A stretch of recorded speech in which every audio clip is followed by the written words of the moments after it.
Assalamualaikum warahmatullahi wabarakatuh. Bertemu kembali di video pembelajaran Kang Nuri.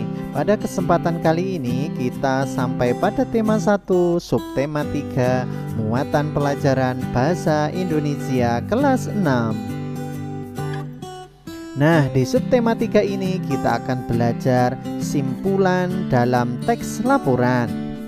Simpulan merupakan pendapat yang dibuat berdasarkan ide pokok dari suatu uraian yang panjang.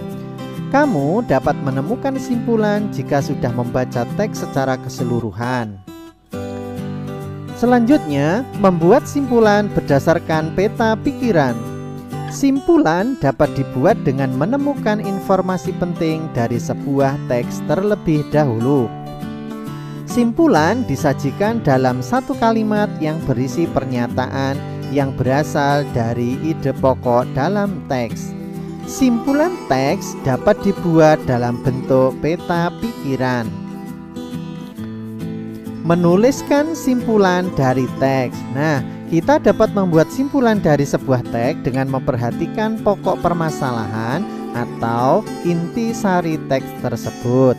Setelah itu, kita dapat menuliskannya dalam bentuk kalimat-kalimat. Kemudian, gunakan kosakata baku dalam menuliskan simpulan. Berikutnya, membuat simpulan berdasarkan informasi penting suatu teks. Setiap teks memiliki informasi penting yang dapat kita temukan setelah membaca secara keseluruhan teks dengan seksama.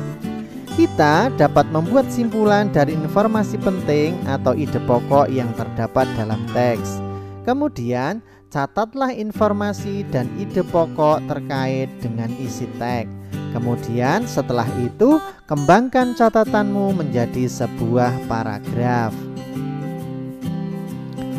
Berikut saya simpulkan cara menyimpulkan isi bacaan. Yang pertama, membaca intensif seluruh bacaan dari awal hingga akhir. Berarti membaca intensif itu membaca dengan teliti dan keseluruhan.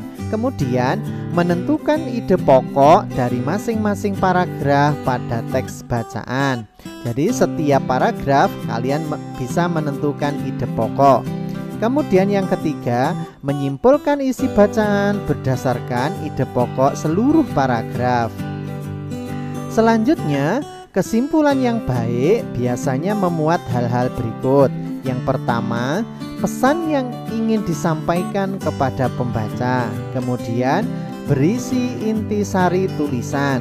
Kemudian yang ketiga, dimulai dari hal yang khusus ke hal yang umum. Kemudian, menggunakan kosakata baku. Kemudian yang selanjutnya berisi pernyataan berdasarkan ide pokok. Demikian video pembelajaran kali ini, semoga bermanfaat. Wassalamualaikum warahmatullahi wabarakatuh.